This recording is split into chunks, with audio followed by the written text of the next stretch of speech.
Hi, good morning and welcome back to our cooking kitchen. And today's a very, very special day because today I am going to be making my birthday cake. Yes, tomorrow is my birthday. Tomorrow I will be 21 and 3 decades. Yes, I was born back then. It's tomorrow.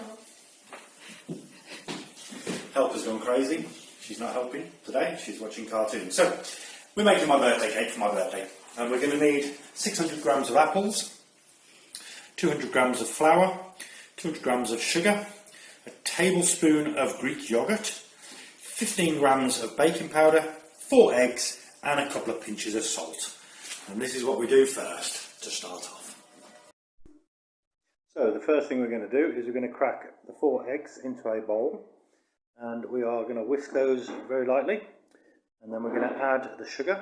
We're going to whisk all that in, and we're going to whisk it for quite a while until it leaves a trail when you actually lift up the whisk, and then you'll see it'll be all ready to go.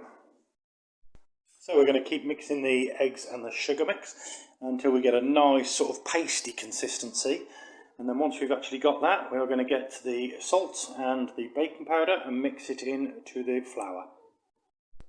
So we're going to just stir in the salt and the baking powder into the flour, and then we're going to sieve that into the mix of eggs until it goes right the way through, and then with a spoon we're just going to stir it in until we get a nice consistency. And we're just going to put into the mix 1 tablespoon of Greek yogurt. Once it's nicely mixed, we're going to get our apples and peel them. Once the apples are peeled, we are going to slice them exactly like this. Just slice them into thin slices to go into the cake.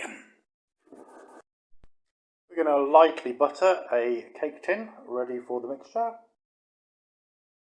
So we're going to pour half of the mixture into the cake tray, and we are going to place half of the apples onto the mixture all the way around until we've got half the apples in, and then we will add the rest of the mixture over the top of those apples, ready for the rest of the apples. Once you've got all the rest of the mixture in, we're just going to place the rest of the apples around the outside and across into the middle, and we are going to very gently just push them down into the actual mixture and ready to go into the oven and be cooked. Preheat the oven to 180, pop the mixture in the middle of the oven